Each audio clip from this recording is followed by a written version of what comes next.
인벤테라 주주님들 반갑습니다. 4월 3일 금요일, 오늘 인벤테라 종목 분석 시작하겠습니다. 어제 바이오 시장을 뜨겁게 달군 소식은 인벤테라가 코스닥 상장 첫날부터 공모가 대비 150% 가까이 급등하며 화려한 기공식을 알렸다는 뉴스입니다. 청약 경쟁률 1913대 1 모인 증거금만 4조 6천억 원에 달하는 이 압도적인 수치가 단순히 공모주 열기 때문일까요? 오늘 이 소식들이 중요한 이유와 앞으로 인벤테라가 그려갈 나노의약품의 거대한 설계도를 지금부터 명확하게 말씀드리겠습니다. 인벤테라는 상장 전부터 공모가 16,600원을 기록하며 시장의 기대를 한몸에 받았습니다. 주가가 상장 직후 폭발적으로 반응한 것은 이 기업이 가진 인비니티라는 나노 플랫폼이 단순한 진단시약을 넘어 차세대 치료제의 핵심 골조가 될 것이라는 확신 때문이죠. 시장이 던진 4조 원이라는 거대한 자본은 인벤테라의 기초공사가 얼마나 단단한지를 증명하는 가장 확실한 성적표입니다. 이 뜨거운 열기가 어디까지 이어질지 지금부터 숫자로 확인해 보겠습니다.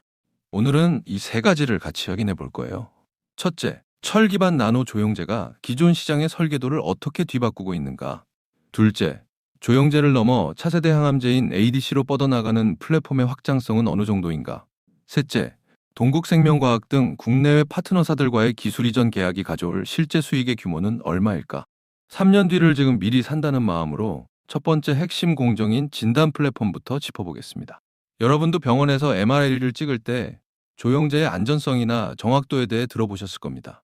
인벤테라의 인비니티 플랫폼은 철 성분을 기반으로 한 나노 입자를 통해 기존 조영제가 보지 못했던 미세한 균열까지 잡아내는 완벽한 설계도를 제공합니다. 이건 단순히 사진을 잘 찍는 수준을 넘어 질병의 초기 단계에서 보수공사를 시작할 수 있게 해주는 핵심 인프라죠. 결국 정확한 진단이라는 기초가 있어야 그 위에 치료라는 튼튼한 건물을 올릴 수 있다는 원리입니다. 인비니티 플랫폼이 왜 단순한 진단시약보다 훨씬 큰 가치를 가질까요? 이 플랫폼의 나노 입자가 치료 약물을 실어 나르는 거대한 배관 역할을 할 수 있기 때문입니다. 최근 바이오 시장의 대세인 ADC, 즉 항체 약물 접합체의 한계를 극복할 수 있는 새로운 골조로 인벤테라의 기술이 주목받고 있죠. 그렇다면 이 확장성이 인벤테라의 미래 가치에 어떤 영향을 줄까요?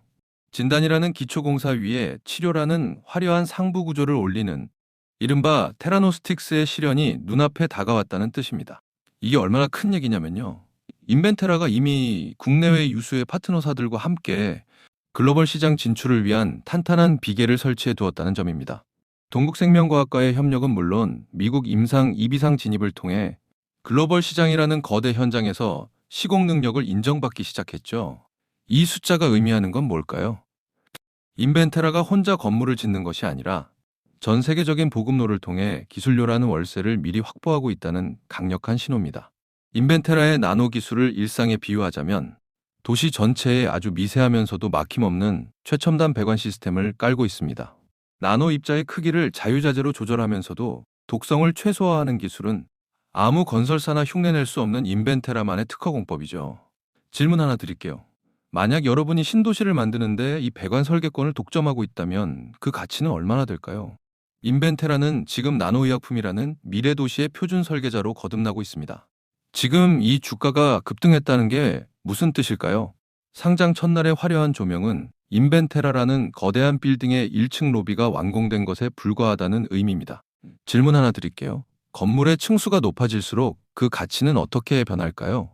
임상이 진행되고 기술 이전 소식이 추가될 때마다 인벤테라의 기업 가치는 한 층씩 더 높게 쌓여갈 것이며 지금의 주가는 그 상승 곡선의 초입에 위치해 있습니다.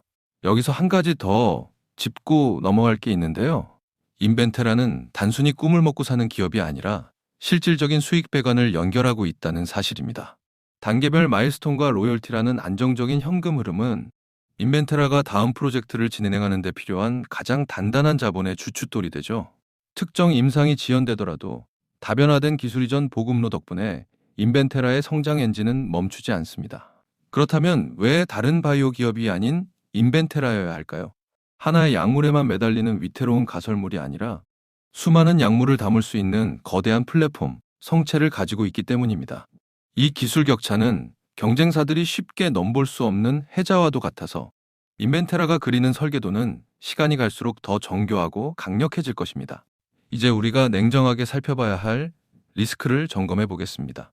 물론 좋은 면만 있는 건 아니에요. 바이오 산업의 특성상 임상이라는 짙은 안개를 뚫고 최종 준공 승인을 받는 과정은 언제나 험난합니다. 그렇다면 이 임상 리스크가 터지면 인벤테라의 전체 건물이 무너져 내릴까요? 절대 아닙니다. 인벤테라는 진단과 치료라는 이중골조를 가지고 있어 특정 임상이 흔들려도 플랫폼 전체의 가치가 훼손되지 않는 유연한 구조를 설계해 두었습니다. 임상의 안개 속에서도 인벤테라의 설계도는 여전히 명확한 방향을 가리키고 있습니다. 상장 초기 쏟아질 수 있는 보호예수 물량이나 차익 실현의 하중은 어떨까요? 단기적으로 주가가 요동치며 투자자들의 마음을 흔들 수도 있는 것은 사실입니다. 그럼에도 불구하고 인벤테라를 주목하는 이유는 단기적인 수급의 파고보다 이 기업이 가진 기술적 기초공사가 훨씬 더 깊고 단단하기 때문입니다. 리스크를 완전히 피할 수는 없지만 이를 견뎌내고 더 높은 층수를 쌓아 올릴 에너지가 인벤테라에게는 충분하다는 것이 핵심입니다. 자, 지금까지의 이야기를 딱 세 줄로 정리해 드릴게요. 첫째, 상장 첫날의 급등이 의미하는 것은 4조 원의 자본이 인벤테라의 기초공사를 승인했다는 뜻입니다. 둘째, 이 건물의 확장성은 어디까지인가? 조영제를 넘어 ADC와 치료제라는 고층 타워로 뻗어나가고 있습니다. 셋째, 수익은 어디서 나온가? 이미 확보된 국내의 파트너사들과의 기술 이전 보급로가 그 해답입니다. 그렇다면 앞으로 인벤테라에서 눈여겨봐야 할 변곡점은 뭘까요? 가장 큰 이벤트는 역시 글로벌 대형 제약사와의 추가 기술 이전 본계약 소식과 미국 임상 2비상의 긍정적인 중간 결과 발표입니다. 이 두 가지 스위치가 켜지는 순간 인벤테라의 주가는 상장 첫날의 기록을 넘어선 새로운 고점을 향해 도약할 가능성이 매우 높습니다. 위기 속에 숨겨진 진주를 발견하는 눈이 필요한 시점이라는 점을 기억하시기 바랍니다. 오늘 인벤테라에 대한 모멘텀과 리스크 측면은 이쯤에서 설명을 드리겠고요. 지금부터 굉장히 중요한 내용 하나만 말씀드리겠습니다. 여러분, 제가 지금부터 여러분들이 어디서도 들을 수 없는 엄청난 이야기 하나만 드려볼게요. 최근 삼성전자, SK하이닉스 많이 오른 거 다들 알고 계시죠? 시총 1위 삼성전자는 단기간에 무려 4배가 올랐고 20만 원 하던 SK하이닉스는 100만 원까지 무려 5배가 올랐습니다. 그런데 수많은 전문가들은 아직도 더 상승이 가능하다고 말합니다. 일단 많은 분들이 HBM 때문에 오른 거 아니야? 아직 더 오를 게 있어? 여기서 하나만 확실히 말씀드릴게요. 이 HBM 때문에 올랐다는 말, 반은 맞고 반은 틀렸습니다. 진짜는 아직 시작도 안 했어요. 지금 시장이 주목하는 건 HBM 그 너머에 있습니다. 지금 삼성이 수조 원대 자금을 쏟아붓고 있는 기술, 아마 들어보셨을 겁니다. 바로 유리기판입니다. 그리고 지금 시장에 알려지지 않은 어떤 한 기업이 유리기판의 게임 체인저로 조용히 떠오르고 있습니다. 이미 삼성의 막대한 자본이 이 기업으로 흘러들어가고 있고 AI, 반도체, 2차 전지까지 세 가지 테마가 동시에 엮여 있습니다. 최근 시장만 봐도 테마가 너무 빠르게 바뀌잖아요. 그런데 이 종목은 세 가지 테마가 동시에 묶여 있어서 꾸준한 상승이 가능하다는 겁니다. 그리고 지금 시점에서 가장 중요한 질문 하나 드려볼게요. 여러분, 지금 엔비디아, 인텔, 구글의 가장 큰 고민이 뭔지 아세요? AI 성능은 하루가 다르게 진화하고 있는데 문제는 그만큼 열도 어마어마하게 뿜어낸다는 겁니다. 성능이 올라갈수록 발열도 함께 올라가는데 기존 반도체 구조로는 이제 그 열을 감당할 수가 없는 거예요. 한마디로 성능의 한계가 아니라 열의 한계에 막혀버린 겁니다. 그래서 지금 엔비디아와 삼성이 긴밀하게 협력을 논의하고 있는 거고 AMD 수장까지 직접 방한한 겁니다. 그런데 여기서 이상한 점이 하나 있습니다. 삼성이 세계 최고 실력이라고 자부하는 이 기업의 주가는 아직 바닥입니다. 왜일까요? 세력들은 절대로 아무 때나 주가를 올리지 않습니다.